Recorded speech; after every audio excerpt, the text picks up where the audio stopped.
कांग्रेस में, उसका सबसे बड़ा कारण केवल युवा ही थे। रुमा जी, जगदीश जी आपका रुख करूंगी। बीजेपी और कांग्रेस दोनों ने ही काफी सोच संभल के कदम उठाया, युवाओं को तरजीह देते हुए वो आगे बढ़े, और जैसा कि कांग्रेस की तरफ से आपने देखा कि ज्योतिरादित्य सिंधिया को आगे बढ़ाया गया और उसका फायदा कांग्रेस को शायद मिलता दिख रहा है। आप क्या कहेंगे इस पे?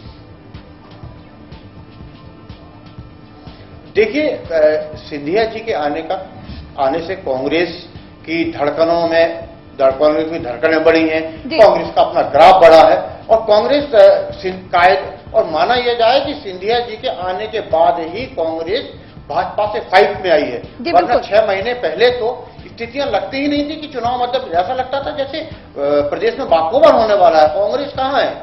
और युवा जब आगे आया है राजनीति में, उसका फायदा मिला है, वो कोई भी यूथ हो।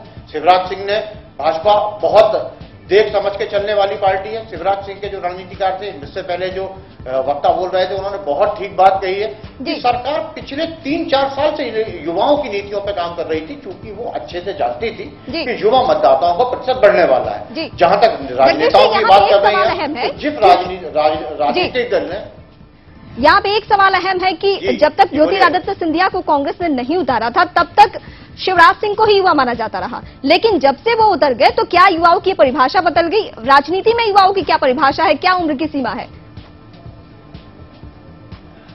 देखिए, राजनीति में युवाओं की न तो कोई सीमा होती है, न कोई परिभाषा होती है। मेरा मानना है राजनीति में 60 साल के दिग्विजय सिंह को भी उनके नेता कई बार युवा कह देते हैं। ये बात अलहदा है कि अब खुद दिग्विजय सिंह अपने आप को बूढ़ा मानने लगे हैं, वरना जब तक जो मध्य प्रदेश के मुख्यमंत्री थे उन्हें भी युवा मुख्यमंत्री कहा जाता है। 55 साल के शिवराज सिंह को भी युवा मुख्यमंत्री कहा जाता है। तो मैं राजनीति में युवाओं की परिभाषा को तय करना ये तो बेहद कठिन काम है, लेकिन ये माना जाना चाहिए कि जो भी आदमी 50 साल की उम्र तय कर चुका है, कम से कम अब उससे तो युवा कहने से परहेज करें हमारे राजनीतिक दल। 60 साल के व्यक्ति को अगर हम युवा कहेंगे तो फिर 30 साल के युवक को हम क्या कहेंगे? जी बिल्कुल। प्रदीप, आपका रुख करूंगी। जैसा कि आप पिछली बार जब आप बात कर रहे थे तो आपने जिक्र किया सोशल मीडिया का। सोशल मीडिया का कितना अहम रोल है इस बार, जब इलेक्शन में जब युवाओं को तरजीह दी गई, वहां पे भी लगातार फेसबुक, ट्विटर पे युवा जो है उनका मूड फॉलो किया गया कि हाँ वो क्या सोचते हैं, वो किस तरह के कमेंट कर रहे हैं, वो क्या चीजें देख रहे हैं, उसको देखते हुए अभी क्या इस बार के इलेक्शन में इतना ज्यादा युवाओं को तरजीह दिया गया?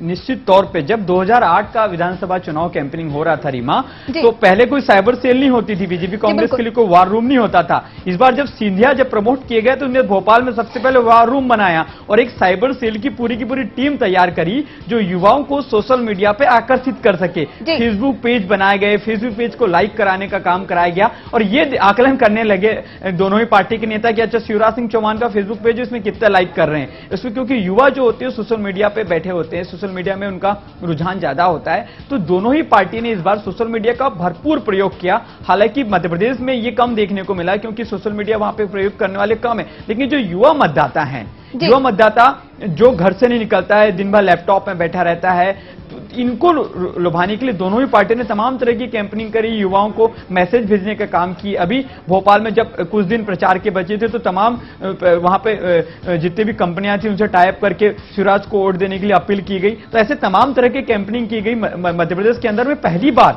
2003 के चुनाव की बात करूं या 2008 की बात करूं रीमा, तो ऐसा पहली बार देखने को मिला कि मध्य प्रदेश के अंदर दोनों ही पार्टियों ने साइबर सेल का भरपूर प्रयोग किया, चाहे वो सिंधिया की बात हो या वो बीजेपी की बात हो, तमाम दोनों पार्टी ने इस बार साइबर सेल का जमकर प्रयोग किया है। जी जगदीश जी, आपका रुख करूंगी। क्या लगता है इस बार बीजेपी ने भी अपने कैंडिडेट उतारे हैं युवाओं के तौर पे, कांग्रेस ने भी उतारे हैं, क्या फेरबदल देखने को मिल सकता है? क्या गणित इधर उधर हो सकता है इस बार?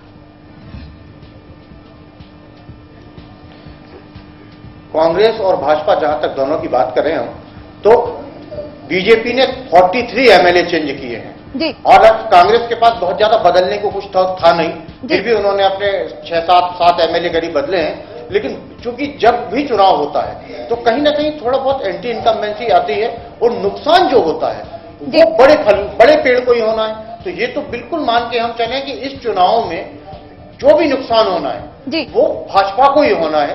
कांग्रेस पिछले बार ही इतने नुकसान में थी, क्या इससे ज्यादा नुकसान होने की संभावना उससे कहीं नहीं है। लेकिन जहां तक नए चेहरों की हम बात करें तो दोनों दलों ने इस बार बहुत अच्छे टिकट दिए हैं। बहुत बीजेपी ने जहां करीब 4 दर्जन से ज्यादा नए चेहरे